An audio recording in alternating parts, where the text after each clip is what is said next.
And now I'm making courses for you all, right? And professional ethics का course मैंने पिछले साल भी बनाया था पंकज जी के साथ काम करके, एंड इस साल भी because students liked my course, right? इससे पहले कि you think about purchasing the course, मैं आपको थोड़ी सी एक दो चीजें बता दूं कि 18 को अब आपका पेपर है, राइट? तो प्रोफेशनल एथिक्स एक ऐसा सब्जेक्ट है जब आता है हम स्टूडेंट्स के पास, राइट? ये लाइक कि इजी सब्जेक्ट है, इसमें क्या है, ठीक है? बट जब एग्जाम पास आता है तो prepone to 16, okay, my god, prepone पहली बार सुना है, पोस्टपोन तो सुना है, due being due, we can't say anything, right? So last में वी क्राई ओवर क्या है डिसिप्लिनरी प्रोसीडिंग, बीसीआई क्या है एंड ऑल, राइट? तो to make those things easy for you all, right, हमने 10 घंटे की 8 से 10 घंटे की लेक्चर सीरीज प्रिपेयर की है जिसमें आपके main topics, previous year questions, important case law discuss करें, right? And that is why you should join in the course. I'm not saying it is necessary, but you should, because जितने भी important topics हैं paper के हिसाब से analyse करे हुए हैं, बहुत मेहनत करी हुई है उसमें, और फिर उसको समझाया गया है to the point according to dues pattern, ठीक है? That's it, we will start with the 2024 question paper solutions, right?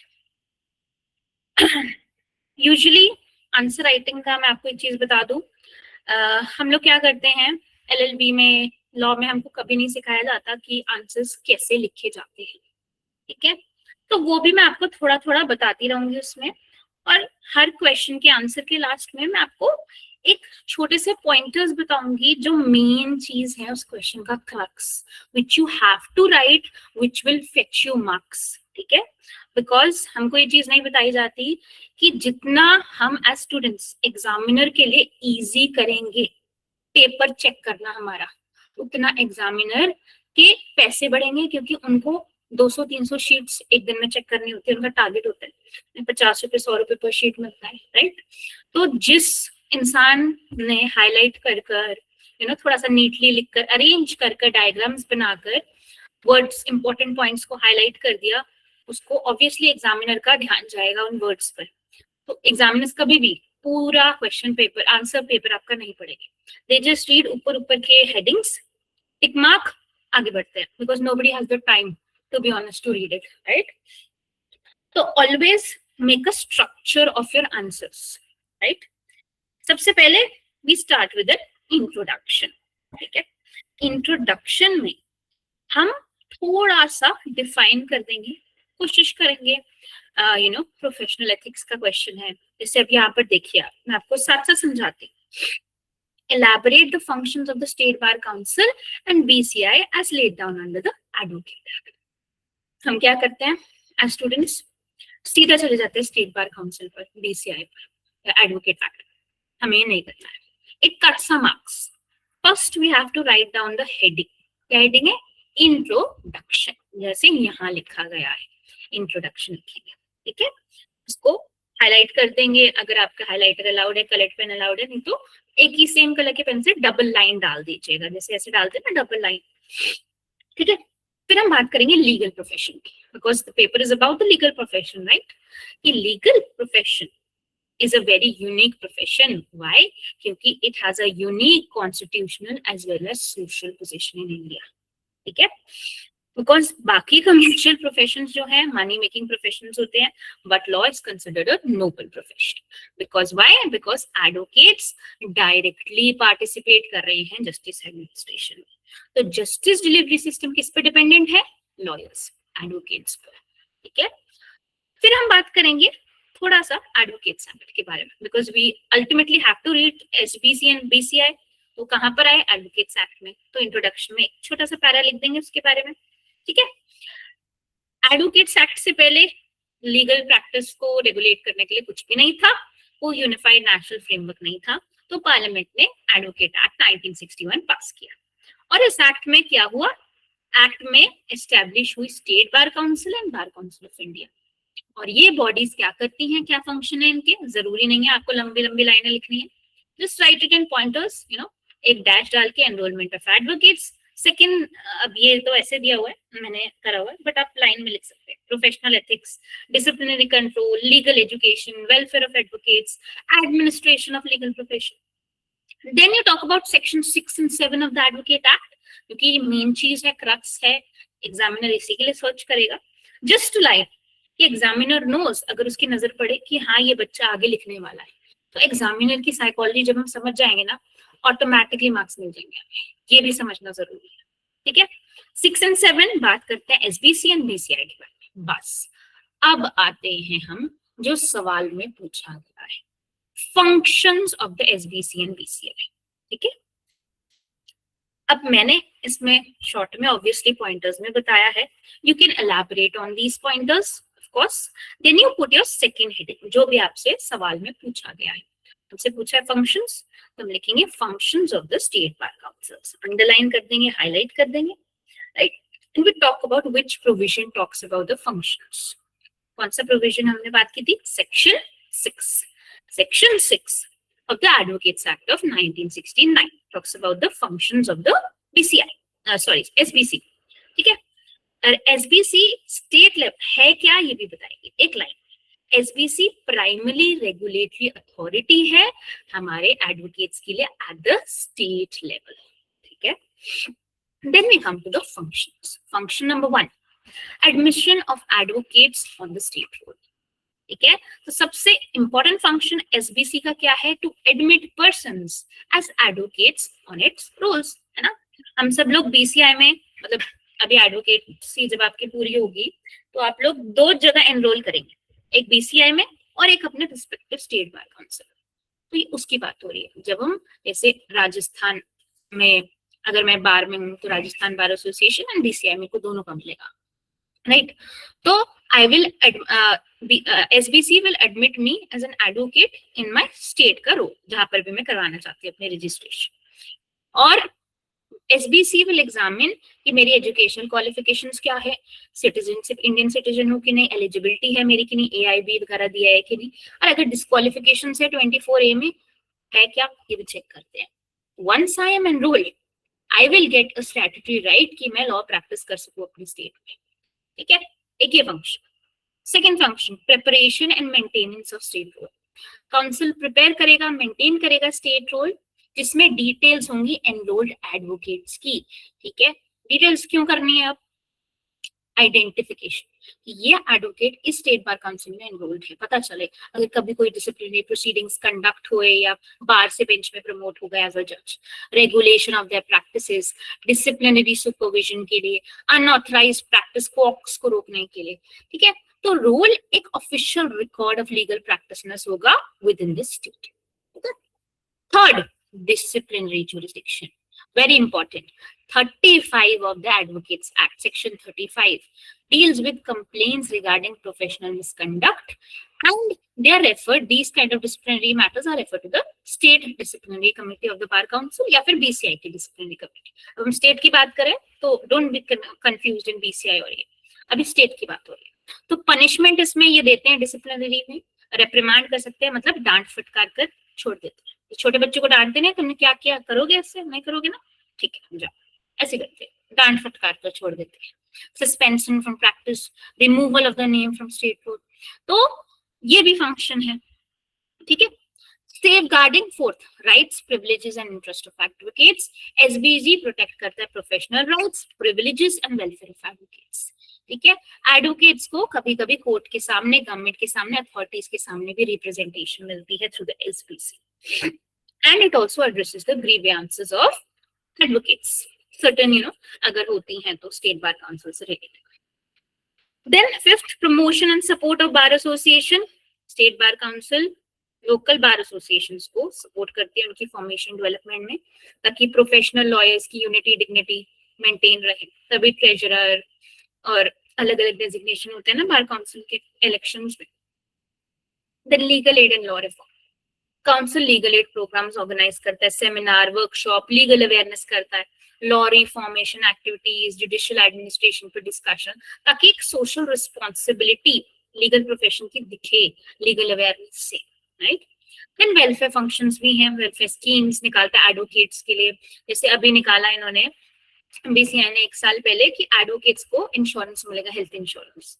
So obviously advocates were required to fill it, I did fill it, so I know, ठीक है। Financial assistance in cases, loan चाहिए आपको chamber लेने के लिए, support mechanisms अलग अलग, जैसे हेल्थ की dispensary, Delhi high court has a dispensary for advocates, not every high court has, but Delhi high court has, right. Then financial and administrative function, enrolment fees, welfare, administrative etcetera etcetera expenses, ये हो गए हमारे SBC के functions. दूसरी चीज क्या पूछी थी हमने क्वेश्चन में, फंक्शंस ऑफ द बीसीआई। अब बीसीआई पर आते हैं, बट बीसीआई का सेक्शन अलग है, तो वो लिखेंगे हम सबसे पहले कि section 7 of the advocates act में दिया है बीसीआई के फंक्शंस।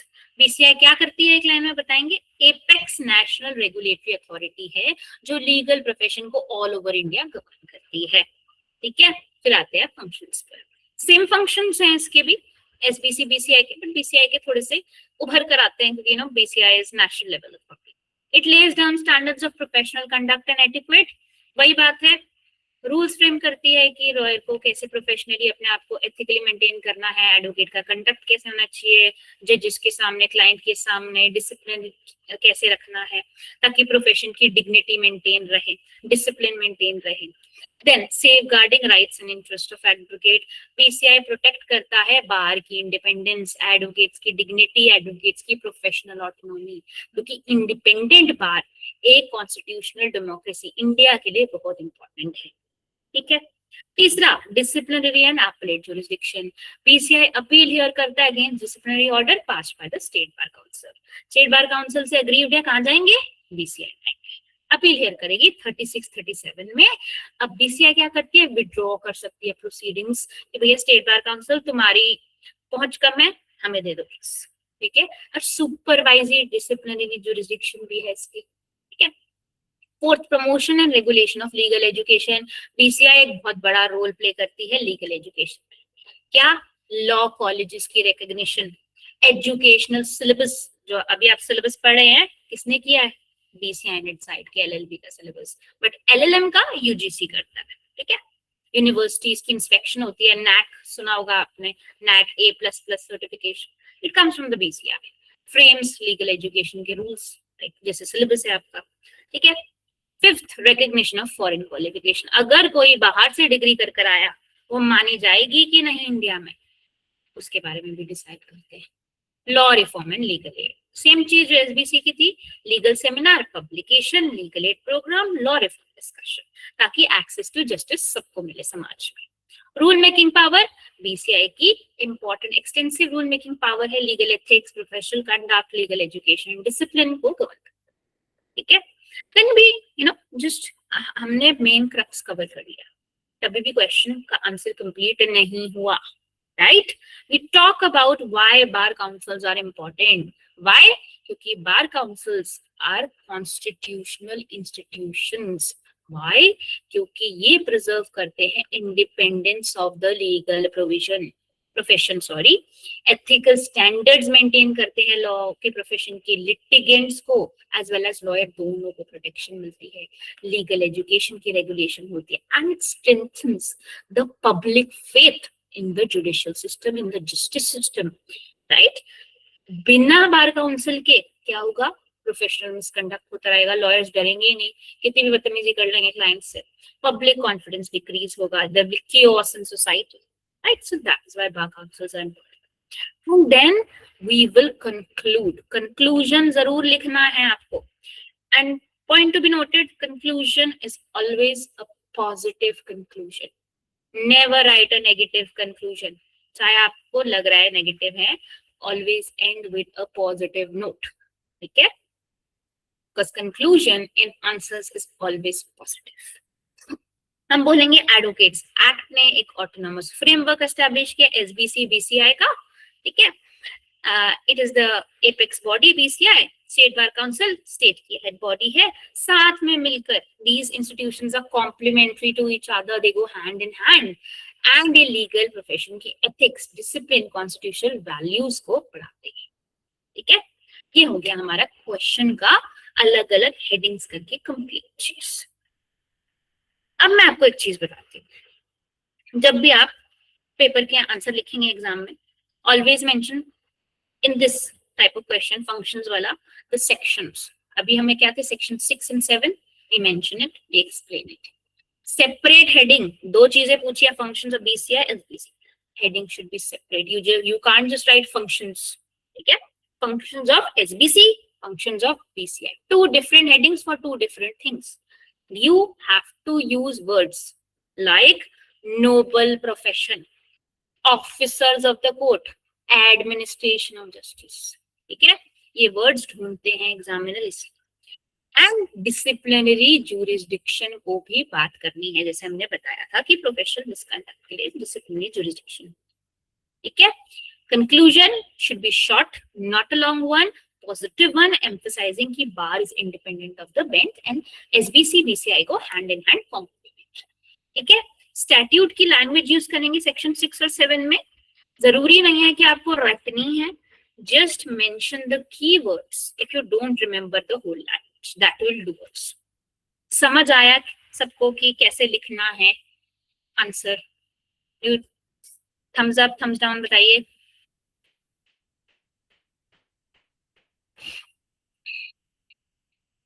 मुझे दिख नहीं रहा है, आप लोग थम्स अप थम्स डाउन नहीं कर रहे।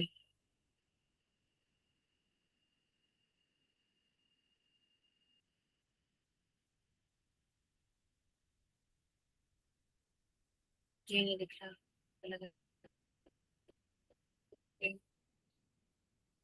ठीक है, एक का दिखा बस मुझे। आगे बढ़ते हैं, नेक्स्ट क्वेश्चन 2024 के पेपर का। सॉरी मेरे थोड़ा सा गला खराब है, मैं पानी पीती रहूंगी बीच में। Shri Mukesh Sharma, a senior leader of KPM Democratic Party, was convicted and sentenced of rupees 1,000 fine and simple imprisonment of 1 month by the HC of Delhi for contempt of court on the sworn information of an advocate of the concerned High Court. He allegedly, in a press conference, charged judiciary as an instrument of oppression and blamed that the judges are guided and dominated by class hatred and class interests. The appellant contended that the general remark regarding courts in general did not constitute contempt of court, and the law of contempt should be so applied that the freedom of speech and expression are not whittled down. Discuss whether the appellant has said anything which brings him out of the protection of Article 19(1)(a) of the Constitution and expose him to charge a contempt of court. ठीक है, contempt of court का question है ये। Same procedure है हमारा, introduction, ठीक है, introduction लिखा हमने। कंटेम्प्ट का लॉ कॉन्स्टिट्यूशनल बैलेंस करता है between freedom of speech and authority and dignity of judiciary. Democracy के बारे में बात करेंगे, और इसलिए बात करेंगे कि 19(1) ये बताता है freedom of speech and expression के बारे में, बट 19(2) के बारे में बात करेंगे, टॉक्स अबाउट रीजनेबल रिस्ट्रिक्शन, जिसमें कंटेम्प्ट ऑफ कोर्ट भी आएगा, ठीक है। उसके बाद क्योंकि अभी हमारा प्रॉब्लम बेस्ड क्वेश्चन है, तो we have to give a reasoning, थोड़ा सा डिफरेंट अप्रोच है। इंट्रोडक्शन के बाद you talk about the relevant provisions here, ठीक है। रेलेवेंट प्रोविजन क्या है, ऑब्वियसली मैंने शॉर्ट में लिखा है, यू कैन एलैबोरेट। 19(1)(a) सबसे पहले freedom of speech and expression, 50 cases लिखने की जरूरत नहीं है इसमें, आप मेन 19(1)(a) को लिखिए कि क्या है, वर्ड टू वर्ड कीवर्ड्स को डिफाइन कर दिए, what is freedom, what is speech, what is expression, ठीक है। 19(2) reasonable restriction regarding contempt of court, public order, defamation, define करेंगे किसको, सॉरी पर हो गया। The question is asking about contempt of court. We will not talk about defamation or public order. We will talk about this, ठीक है। 2 clause C के बारे में बात करेंगे, इंपॉर्टेंट है कंटेम्प्ट ऑफ कोर्ट एक्ट में। क्रिमिनल कंटेम्प्ट क्या है, स्कैंडलाइजिंग द कोर्ट, ठीक है, लड़का भड़का मार के कोर्ट को बदनामी करना। Lowering the authority of the court, prejudicing the proceedings, obstructing the administration of justice, ये सारे इसके कीवर्ड्स हैं जो हम डिफाइन करेंगे एक एक करके, ठीक है। देन लीगल इशू क्या था हमारे क्वेश्चन में, आया ना ये, क्योंकि हमारा प्रॉब्लम बेस्ड है तो इसमें कोर लीगल इश्यू भी आइडेंटिफाई करना होगा। प्राइमरी इश्यू क्या है, क्या मुकेश शर्मा की स्टेटमेंट फेयर क्रिटिसिज्म है 19(1)(a) में, या क्रिमिनल कंटेम्प्ट होगा 2C में, कंटेम्प्ट ऑफ कोर्ट एक्ट के। तो हम बात करेंगे फेयर क्रिटिसिज्म के बारे में, जो हमने लेक्चर में भी रिकॉर्ड किया, मैंने उसमें भी डिटेल में बताया गया। Of course I can't do it because positive time है। तो इंडियन कोर्ट्स ने रिपीटेडली बात की है, फेयर क्रिटिसिज्म जुडिशरी की परमिसिबल है, जजेस are not immune from public scrutiny. You can give recent newspaper के examples also, like I remember, if you remember justice Ranjan Gogoi, जो अभी पार्लियामेंट के एमएलए भी बन गए थे, है ना, उन्होंने आरटीआई की एप्लीकेशन, क्या chief justice of India RTI के पर्व्यू में आते हैं, उन्होंने कहा था yes it can come under this, कि fair criticism is there. We can give an example of Ranjan Gogoi here. But criticism should be reasonable. क्या एक्सप्लेन करेंगे ये चीजों को, मैं नहीं कर पा रही because paucity of time again. Criticism must not attribute improper motives, malafide नहीं होनी चाहिए। You can not attack the integrity of the judicial seat. ठीक है, जजेस को करप्ट, डिसऑनेस्ट नहीं बोल सकते, ग्रीडी नहीं बोल सकते, क्योंकि इन सब चीजों से क्या होगा, पब्लिक का फेथ लोअर होगा कोर्ट में, वो नहीं चाहते। अगर ऐसा कुछ भी हुआ जिससे पब्लिक का फेथ लोअर हो रहा है, it will amount to contempt. ठीक है, फिर हम प्रेजेंट फैक्ट्स में अप्लाई करेंगे। मुकेश शर्मा ने कहा जुडिशरी एक इंस्ट्रूमेंट है दबाव डालने के ऑपरेशन की। जजेस जो हैं क्लास हेट्रेड, क्लास इंटरेस्ट से डोमिनेटेड हैं, ये क्रिटिसिज्म नहीं है। ठीक है, स्पेसिफिक जजमेंट्स का, बट ये एक अटैक है, अटैक ऑन इम्पार्शियलिटी की, मतलब कह रहे हैं जजेस बायस्ड है, ये इंस्टीट्यूशन ही बेकार है, लॉ की कहना चाह रहे हैं। ठीक है, जुडिशरी की इंडिपेंडेंस है ही नहीं, इनडायरेक्टली यही कह रहे हैं।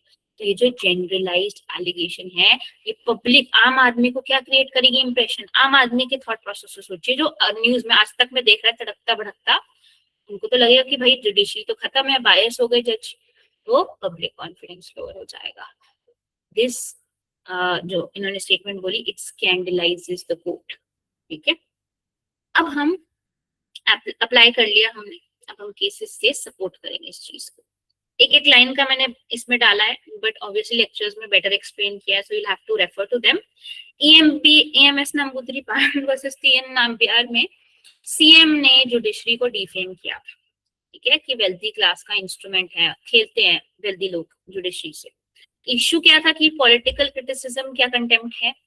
इट वॉज हेल्ड की फेयर क्रिटिसिज्म परमिसिबल है, बट जो भी अटैक लोअर करता है public confidence, it will constitute contempt. तो the MLA was held for criminal contempt.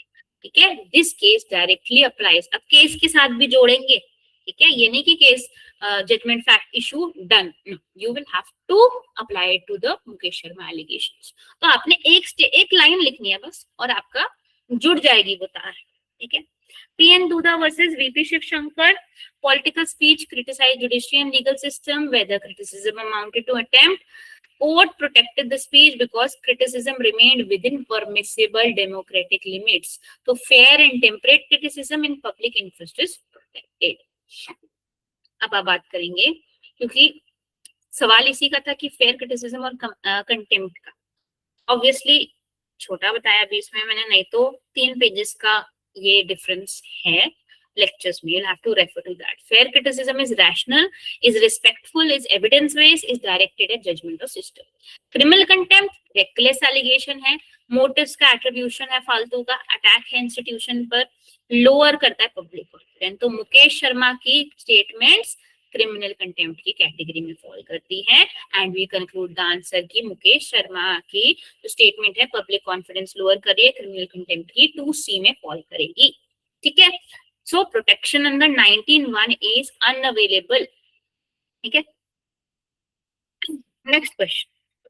Advocate Shri Navtesh Sharma was found guilty of contempt of court and professional misconduct by the Supreme Court in a given case. He was sentenced to undergo a simple imprisonment for a period of 2 weeks and was suspended from practicing as an advocate for a period of 2 years. Challenging the impugned order, a writ petition under 332 of the Constitution was filed. Discuss whether the Supreme Court can, while dealing with established contempt proceedings, exercise power under 129, read with 142 of the Constitution, or under 142 of the Constitution can impose a punishment of suspending his license to practice. ये सवाल बहुत ज्यादा पूछा जाता है, because it is a tussle between the bar and bench. और जहां पर भी टसल होगी, चाहे कॉन्स्टिट्यूशन में चाहे एडवोकेट एक्ट में, वहां पर सवाल पूछे जाएंगे। पेट क्वेश्चन है एग्जामिनर्स। आंसर देखते हैं। इंट्रोडक्शन लिखेंगे, रिलेशनशिप बिटवीन कंटेम्प्ट ज्यूरिसडिक्शन और सुप्रीम कोर्ट की पनिशिंग पावर्स। ठीक है, advocate act versus constitution of India basically. तो इशू है कि क्या सुप्रीम कोर्ट के पास इनहेरेंट पावर है 129 में कि वो एडवोकेट को सस्पेंड कर सके या उसका लाइसेंस रिवोक कर सके, या सिर्फ बीसीआई के पास है एडवोकेट्स एक्ट। ठीक है, फिर हम बात करेंगे आर्टिकल 129 की। 129 क्या बोलता है? सुप्रीम कोर्ट एक कोर्ट ऑफ रिकॉर्ड है, it has the power to punish for contempt itself. Constitutional power है, इनहेरेंट पावर है, यानी कि जब से सुप्रीम कोर्ट पैदा हुआ इनहेरेंट तब से ही है। जैसे होता है ना, शुरू से ही ये बच्चा बहुत शैतान है, इनहेरेंट है उसके। सुप्रीम कोर्ट के पास इनहेरेंट पावर है ऑफ कंटेम्प्ट। 142, सुप्रीम कोर्ट कोई भी डिक्री ऑर्डर पास कर सकता है फॉर डूइंग, ये बहुत इंपॉर्टेंट है, मार्क कर देती हूँ, for doing complete justice. Justice करने के लिए कोई भी आउट ऑफ द बॉक्स चीज करनी पड़े सुप्रीम कोर्ट को, they can do it. This provision talks about that. ठीक है, 142 ऑर्डिनरली एक्सरसाइज नहीं करता कोर्ट जब तक कोई rarest of the rare cases नहीं होते। ठीक है, फिर you talk about 35 to 38 of the advocates act, professional misconduct, disciplinary proceeding और एपेलेट रिलीज के बारे में बात कर लेंगे। ठीक है, और लीगल इशू क्या है? सॉरी, 129 एंड 142 में कंटेम्प्ट ज्यूरिसडिक्शन एक्सरसाइज करते हुए क्या लाइसेंस सस्पेंड हो सकता है एडवोकेट का लीगल प्रैक्टिस से? And then we talk about the cases. SCBA versus union of India landmark case, advocate को क्रिमिनल कंटेम्प्ट के लिए पनिश किया गया, सुप्रीम कोर्ट ने उसका लाइसेंस सस्पेंड कर दिया, भैया आप प्रैक्टिस नहीं कर सकते। इशू बन गया, क्या सुप्रीम कोर्ट सस्पेंड करेगी या बीसीआई करेगी एडवोकेट एक्ट में? कोर्ट ने कहा contempt jurisdiction disciplinary jurisdiction separate चीज है, डिफरेंशिएट कर दिया। ठीक है, फिर सुप्रीम कोर्ट ने बोला कि it may punish the advocates for contempt, that is fine, but suspension सिर्फ एडवोकेट एक्ट में होगी। ठीक है, ये याद रखिएगा। And then we applied to the present facts. Navtej Sharma को कन्विक्ट किया फॉर कंटेम्प्ट। ठीक है, इम्प्रिजनमेंट के लिए सेंटेंस कर दिया, सस्पेंड कर दिया from legal practice for 2 years। Imprisonment component contempt की पावर के अंदर आया 129 के अंदर, but suspension from legal practice, ये कॉन्स्टिट्यूशन डिफिकल्टी क्रिएट करी एडवोकेट एक्ट में, ये सुप्रीम कोर्ट नहीं कर सकता। ठीक है, तो सुप्रीम कोर्ट प्रोहिबिट कर सकता है कि आप 2 साल के लिए कोर्ट के सामने अपेयर नहीं होंगे, बट सस्पेंड या रिवोक नहीं कर सकते लाइसेंस। ठीक है, then 142 also has certain limitation। 142 के ब्रॉड पावर्स तो है कंप्लीट जस्टिस करने के सुप्रीम कोर्ट के, हाई कोर्ट के, but 142 cannot override the substantive statutory provisions, ये याद रखिएगा। मतलब 142 will always, you know, be in harmonious construction। doctrine of harmonious construction पढ़ा होगा कॉन्स्टिट्यूशन में, याद है? हाथ मिलाकर साथ साथ चलेंगे हम, ठीक है, छोड़ेंगे नहीं हाथ एक दूसरे का, वही है, हार्मोनियसली एडवोकेट्स एक्ट के साथ रीड किया जाएगा। ठीक है, then we distinguish between contempt power and disciplinary power, and then we conclude कि सुप्रीम कोर्ट ने वैलिडली पोजेस किया कॉन्स्टिट्यूशनल पावर 129 में तो है, but it can not revoke suspend licence क्योंकि वो एडवोकेट्स एक्ट में बीसीआई का काम है। How to score in this type of question? 129 article, 142 article, 35 to 38 advocates act लिखेंगे। SCBA की judgement very important, you have to write it, it is very compulsory. Okay, then talk about the jurisdiction of the bar councils. Okay, ये चीजें जरूर लिखनी है ऐसे type के question. Next question, Shri Mohan Singh shouted abusive slogans against the court in front of Delhi High Court gates, ascribing lack of integrity and dishonesty to the institution. Contempt proceedings were initiated against him. In his affidavit, he accused courts of becoming intolerant of criticism or expression of dissent, discussed whether it is actually contempt of court, keeping in mind the concept of bona fide criticism any system including judiciary with the help of decided cases. देखिए जहां पर बोला ना decided cases, वहां पे कोशिश करिएगा एक दो केसेस एक्स्ट्रा लिख दीजिएगा, ठीक है। एग्जामिनर थोड़े से इम्प्रेस हो जाते हैं इस चीज से कि ओ इस बच्चे को केसेस आते हैं, बट बाय चांस आपको केस नहीं याद आ रहा, ठीक है, दिस इज द मतलब बहुत ज्यादा क्योंकि दिमाग में स्ट्रगल हो जाता है केसेस याद कर करके, तो एक ट्रिक बताती हूँ, आप लिख सकते हैं, क्योंकि मैं तो ऐसे लिखती थी, देखो मैं तो मेरा टाइम तो ये काम करा, मैं आईपी यूनिवर्सिटी से पढ़ी हुई मैंने, अब डीयू का I don't know but this work for me. अगर मुझे जैसे सुप्रीम कोर्ट बार एसोसिएशन के केस का नाम नहीं याद आ रहा, I can write in a landmark case, in a recent landmark case, in the decision, in a recent decision of the apex court, ठीक है, जब मुझे नाम नहीं याद आ रहे तो ये भी कर सकते हैं, ठीक है। अब आते हैं क्वेश्चन पर, इंट्रो देंगे, freedom of speech and expression fundamental right है डेमोक्रेसी में, सिटीजन के पास राइट टू क्रिटिसाइज है, 19(1)(a) के बारे में बात करेंगे, ये सब हम कर चुके हैं बात, अभी ऊपर थोड़ा सा रिपीटेशन है। 19(1)(a) के बारे में बात कर लेंगे, 19 clause 2 के बारे में बात करेंगे, 2C के बारे में बात करेंगे, लीगल इशू डिफाइन कर देंगे, मेन इशू क्या है कि मोहन सिंह का कंडक्ट क्या बोनाफाइड क्रिटिसिज्म है, फ्रीडम स्पीच एक्सप्रेशन है या 2C में फॉल करता है। Then we talk about fair criticism का लॉ, जो हमने पिछले क्वेश्चन में भी बात करी, we apply to the present facts कि मोहन सिंह ने अब्यूजिव स्लोगन शाउट करे कोर्ट के बाहर, ठीक है, पब्लिकली दिल्ली हाई कोर्ट के गेट के बाहर बोले, तो ये इंस्टीट्यूशनल अटैक है कोर्ट पर, obviously it is contempt of court, ठीक है। तो conduct permissible limits of fair criticism को एक्सीड कर गया उनका। केस लॉस वन लाइनर में लिखा है बट आप एक्सपैंड करेंगे obviously. Brahm Prakash Sharma versus state of UP, allegations लगे जुडिशियल ऑफिसर्स पर कि आप जुडिशरी का कॉन्फिडेंस खत्म कर रहे हो लोगों का जुडिशरी में। इशू क्या, स्टेटमेंट्स जो लोअर करते हैं पब्लिक कॉन्फिडेंस, कंटेम्प्ट हैं। कोर्ट ने कहा स्कैंडलाइजिंग करना, इंटरफेयर करना एडमिनिस्ट्रेशन ऑफ जस्टिस से कंटेम्प्ट है। Very one more important judgment, Ray Arundhati Roy, statements and affidavit criticizing judiciary were alleged कि भैया कोर्ट को स्कैंडलाइज कर रहे हैं। कोर्ट ने कहा कि scandalizing attacks upon judiciary is criminal contempt, ठीक है। पीएन दूधा वर्सेस शिव शंकर, इसमें कहा गया fair and temperate criticism in public interest is protected, इसमें बोनाफाइड क्रिटिसिज्म और कंटेम्पचुअस अटैक में फर्क किया गया था, ठीक है। फिर डिस्टिंग्विश भी कर देंगे फेयर क्रिटिसिज्म कंटेम्प्ट में। Then we conclude Mohan Singh का conduct amounts to criminal content क्योंकि statements were abusive and directly attack the integrity and honesty of judiciary, ठीक है। How to score, 19(1)(a), 19 clause 2, 2 clause C, section 5 fair criticism contempt के बीच में difference, always write the word scandalising judiciary, ठीक है, mention Arundhati Roy जरूर, ठीक है। Then next question, advocates association of western India after full discussion for and against, an overwhelming majority of members resolved in the meeting demanded the resignation of Shri Krishna Kumar, judge at Gujarat High Court, alleging misuse of his office.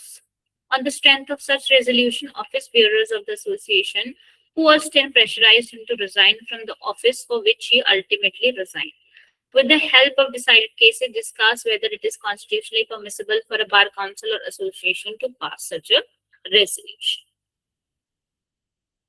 वही बताया, same चीज follow करेंगे। Introduction, ठीक है, you talk about bar association, you talk about how advocates are officers of the court, ठीक है। Then you talk about the issue at hand कि whether bar association can pass a constitution resolution कि sitting high court जज को resign करना पड़े, pressurise कर सकते हैं कि नहीं। And then you talk about the constitutional position, independence of judiciary के बारे में बात की जाएगी इधर, याद रखिएगा, ये बेसिक फीचर है कॉन्स्टिट्यूशन का, it forms the bedrock of the constitution, ठीक है। तो जजेस खुद से मैटर डिसाइड कर सकते हैं इम्पार्शियलिटी से, without fair pressure intimidation.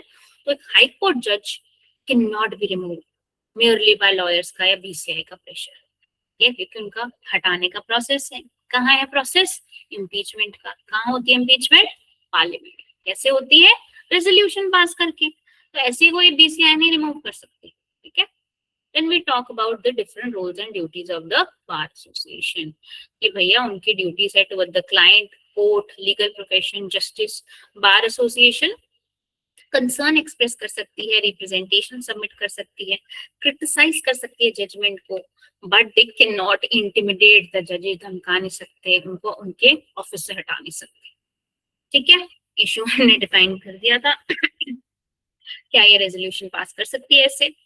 Then we see the cases BP Sharma versus State of UP. Same facts हैं, इसी केस से लिया हुआ है ये क्वेश्चन 2024 का।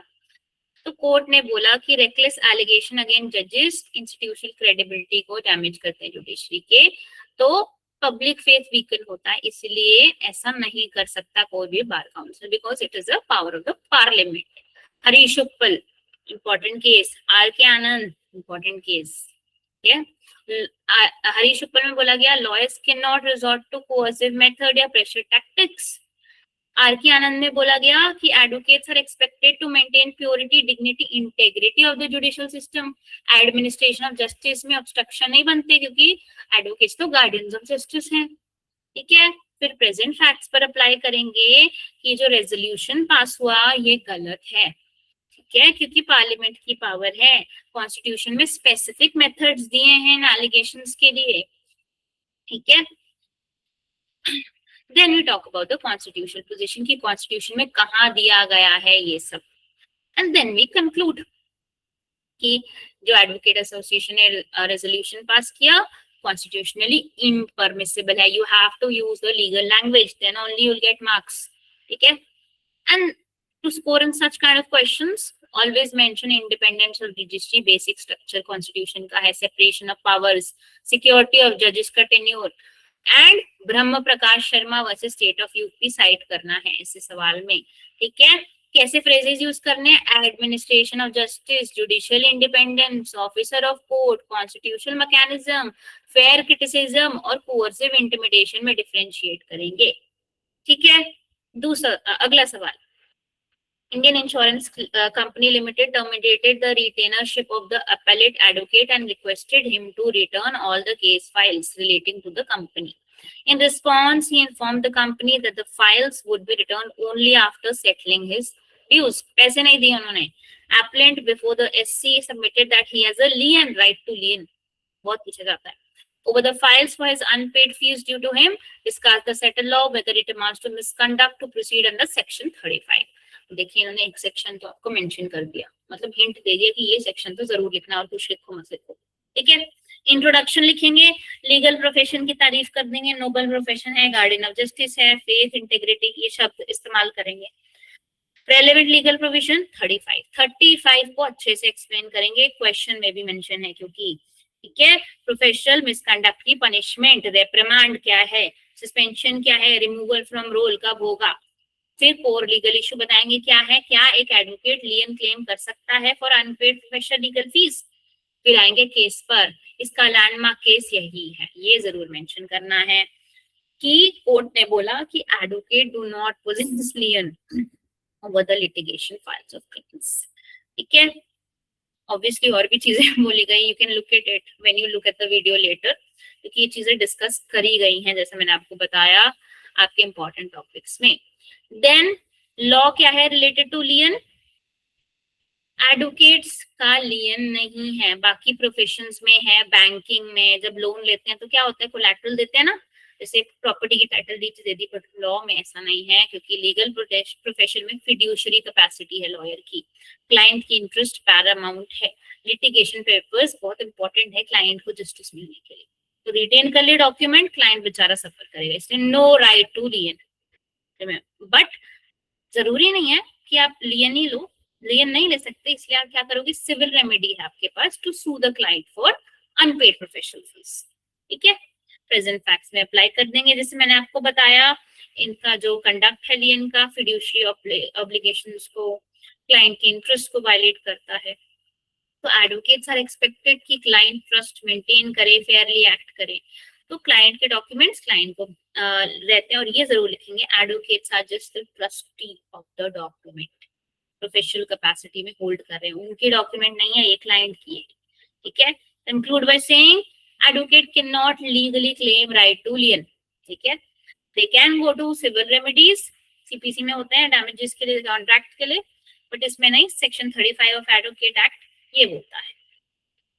And now what do you have to mention, ऐसे टाइप के क्वेश्चन में राइट टू लियन में 35 फिड्यूशरी रिलेशनशिप के बारे में बात करेंगे, प्रोफेशनल एथिक्स के बारे में बात करेंगे, and RD Saxena, very important. क्या क्या हाइलाइटेड वर्ड्स हैं, client interest is paramount, advocate has no lien over litigation files, ठीक है, civil recovery of fees versus unethical lien में डिफरेंशिएट करेंगे। Next question, petitioner questions the wires of amended Rule 10 of the rules framed by the High Court of AP, empowering the High Court to debar an advocate from practicing where any misconduct referred to Rule 10 is committed. The impugned rule was questioned on the ground of being violative of Article 14 and 19(1)(g) of the Constitution, as also Section 30, 34 Clause 1, 35, 49 Clause 1, Clause C of the AE. Discuss whether the HC has overstretched and exceeded its power. Introduction करेंगे, legal profession की तारीफ करेंगे, rule 10 पर आएंगे Andhra Pradesh high court के, उसके बारे में बात करेंगे, जो उन्होंने ऊपर लिखा है वो नीचे ही लिख देंगे आप, ठीक है। तो कॉन्फ्लिक्ट है between the power of high court to regulate proceeding before them and statutory disciplinary jurisdiction of the bar council. Constitutional provisions के बारे में 19(1)(g), जहां पर 19 आया वहां पर 14 भी आ जाता है अक्सर, तो 14 भी लिखेंगे। Section 30 of the advocates act के बारे में लिखेंगे कि जिन एडवोकेट के नाम स्टेट रूल्स पर आते हैं, right to practise throughout the territories हैं, इंक्लूडिंग ऑल कोर्ट ट्राइब्यूनल्स या जो भी लीगली ऑथराइज्ड बॉडीज है टू टेक एविडेंस। 34 क्लॉज 1 के बारे में बात करेंगे, 35, 49 के बारे में बात करेंगे, ठीक है। और लीगल इश्यू बता देंगे, वही की बीसीआई और उसके बीच में टसल है। Constitutional position regarding advocates and courts, advocates का डुअल स्टेटस के बारे में बताएंगे, और सॉरी मेरा कर्सर इधर उधर चला गया, अब मुझे नहीं पता कहाँ गया, ओके मिल गया। तो एडवोकेट्स पोजेस करते हैं statutory constitutional right to practise, guardians हैं, तारीफ करनी है हमको लीगल प्रोफेशन की, इसमें भी मतलब इस पेपर में आप जितनी तारीफ कर सकते हैं लीगल प्रोफेशन की, आप उतने मार्क्स मिलेंगे, नॉट किडिंग बट ट्रू, ठीक है। फिर वही केसेस हरीश उपल जो हमने उसमें किए थे पहले, SCBA का केस, राइट। ये नया केस है महिपाल सिंह, एक और एक्स्ट्रा इंक्लूड कर दिया मैंने इस टॉपिक पर, ये देख लीजिएगा। एंड हाई कोर्ट के पावर से लॉ 34 क्लॉज 1 के बारे में भी डिस्कस कर लेंगे, ऑर्डरली प्रोसीडिंग्स है, dignity of judiciary, administration of justice, high court legitimately rules frame कर सकते हैं, ड्रेस कोड, फाइलिंग वगैरह के बारे में, but power can not be interpreted so broadly कि हाई कोर्ट जो है 35 और 49 का काम कर ले बीसीआई का, ठीक है। फिर प्रेजेंट फैक्ट्स पर अप्लाई करेंगे कि हाई कोर्ट बार काउंसिल की पावर्स को हड़प नहीं सकते, उसेर्ट नहीं कर सकते, that's it. Talk about harmonious interpretation, harmonious construction, hand in hand चलेंगे, बट एक की पावर को हड़प नहीं सकता। तो बीसीआई की पावर 35 में उनके पास है डिसिप्लिनरी की, high court can not do that, ठीक है। पहले हमने सुप्रीम कोर्ट और बीसीआई के बारे में बात करा था, अब हम एसबीसी एंड उसके बारे में बात कर रहे हैं, state bar council and Andhra Pradesh high court जो से, ठीक है। तो ये स्टेट से रिलेटेड हो गया और वो वाला हमने उससे रिलेटेड कर लिया था national. And then we conclude भाईचारे से रहो, हार्मोनियस कंस्ट्रक्शन के बारे में बात करेंगे, ठीक है। Next question. High Court of Madras held that a lawyer's duty is to boldly ignore a call for strike or boycott of court, and that the advocates would be answerable for the consequences suffered by their clients. If the non-appearance was solely on the grounds of a strike or boycott call, contend before the SC the role of lawyers in the administration of justice and obligations on an officer of court, vis-a-vis how advocates can protect when the independence of a profession is in danger. काफी important question है, आता है इसमें सारे ही ऐसे questions हैं, क्योंकि do में बस रिपीटिशन होती है, नाम इधर उधर कर देते हैं, they want you to apply और माइंड, तो प्रैक्टिकल क्वेश्चन ज्यादा होते हैं, कभी आपसे डायरेक्टली नहीं पूछते कि भैया इसको डिफाइन कर दो, ये चीज याद रखना, थोड़ा सा दिमाग इस्तेमाल करना पड़ेगा, दिमाग को थोड़ा विम बार से धोकर जाना, चमक जाएगा ताकि, ठीक है। इंट्रोडक्शन, लीगल प्रोफेशन की तारीफ करेंगे, ठीक है। प्रॉब्लम बताएंगे अभी क्या हो रही है इंडिपेंडेंस के बारे में, फ्रीडम ऑफ एक्सप्रेशन, प्रोटेस्ट के बारे में। Constitutional legal position of advocate बताएंगे, तारीफ करते हुए, इंटेग्रिटी का प्रोफेशन है, गार्डियन ऑफ जस्टिस है।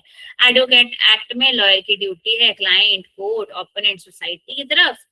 और लॉयर जो है लिटिगेंट्स को रिप्रेजेंट करते हैं, कॉन्स्टिट्यूशनल राइट्स को डिफेंड करते हैं, कोर्ट को असिस्ट करते हैं, fair trial, rule of law के बारे में बात करेंगे। फिर duty of advocate as an officer of court, वही चीज है, डिग्निटी, कोर्ट प्रोसेस, ये सब बात करेंगे। ठीक है, क्लाइंट की तरफ फिड्यूशरी ड्यूटी है, एथिकल ड्यूटी है, कोर्ट की तरफ जस्टिस सिस्टम पर रिस्पॉन्सिबिलिटी है। हरीश उपल के बारे में बात करेंगे, महावीर प्रसाद के बारे में बात करेंगे। फिर जो हरीश उपल इसमें लैंडमार्क है, इसमें बोला गया था लॉयर्स जो कोर्ट स्ट्राइक अटेंड करना चाहते हैं मस्ट नॉट बी थ्रेटेंड और हरास्ड और सोशली बॉयकॉटेड। ठीक है, स्ट्राइक हो रही है, मैं एज अ लॉयर जाना चाह रही हूँ कोर्ट, मेरे को कोई हरास नहीं कर सकता, ये बोला गया हरीश उपल में। जब एडवोकेट्स प्रोटेस्ट कर सकते हैं, good and well and good, peacefully कर सकते हैं, कोई दंगा नहीं करना, प्रेस स्टेटमेंट्स इशू कर सकते हैं, सेमिनार्स कर सकते हैं, बट पीसफुल होना चाहिए। Point is this. ठीक है, प्रोटेस्ट बैजेस, जैसे एक रिबन वेयर कर लिया, कोई बैज वेयर कर लिया, वी सपोर्ट XYZ, ठीक है, बट दंगा नहीं करना। ठीक है, पैरालाइज नहीं करना कोर्ट की functioning, court will function as daily जैसे करता है। ठीक है, लिटिगेंट्स को हार्म नहीं करना, किसी को धमकाना नहीं, पीसफुल होना चाहिए। प्रेजेंट फैक्ट्स में कोर्ट ने ऑब्जर्व किया, मद्रास ने, एडवोकेट्स की प्राइमरी ड्यूटी क्लाइंट और कोर्ट्स की तरफ है। Strike obstruct administration of justice, litigant should not suffer. अगर एडवोकेट सोली फेल कर रहे हैं to appear in court because of the strike, financial losses are suffered by the clients, proceeding delay होती है, लिटिगेंट्स को बायस होता है। ठीक है, which is wrong. At the same time, there has to be a balancing of interest between independence of bar and administration of justice. तो legal profession का फर्क है ट्रेड यूनियन से। ट्रेड यूनियन में आप कर सकते हैं ये सब चीजें, बट लीगल प्रोफेशन में नहीं कर सकते। ठीक है, सुप्रीम कोर्ट ने कहा है ब्लैक कोट, काला कोट जो हम पहनते हैं उसका मतलब क्या है, responsibility, discipline, service towards rule of law. तो एडवोकेट्स को dignity of profession versus dignity of judiciary का बैलेंसिंग ऑफ इंटरेस्ट करना है। तराजू वाली आंटी होती है ना, उसको याद रखना है। एंड वी कंक्लूड, एडवोकेट्स का बहुत इंपॉर्टेंट रोल है। हरीश उपल में एक लाइन में बता देंगे, ये बोला गया, तो इसलिए कॉन्स्टिट्यूशनल बैलेंस करना होगा, balancing of interest, independence of bar versus functioning of the judicial system. ठीक है, how do we score in this? Always mention advocates court के ऑफिसर हैं, तारीफ करनी है एडवोकेट्स की क्वालिटी के बारे में, exist because of litigants and not lawyers court. ठीक है, obstruction of administration of justice हर उसमें लिखना है। ठीक है, हरीश उपल, महावीर प्रसाद, क्या क्या फ्रेजेस लिखने हैं, नोबल प्रोफेशन है, एडमिनिस्ट्रेशन ऑफ जस्टिस है, फिड्यूशरी ड्यूटी है, प्रोफेशनल एथिक्स है। ठीक है, and that finishes our question paper. अब मुझे बताइए, anybody wants to ask anything, any doubt, or we wind up?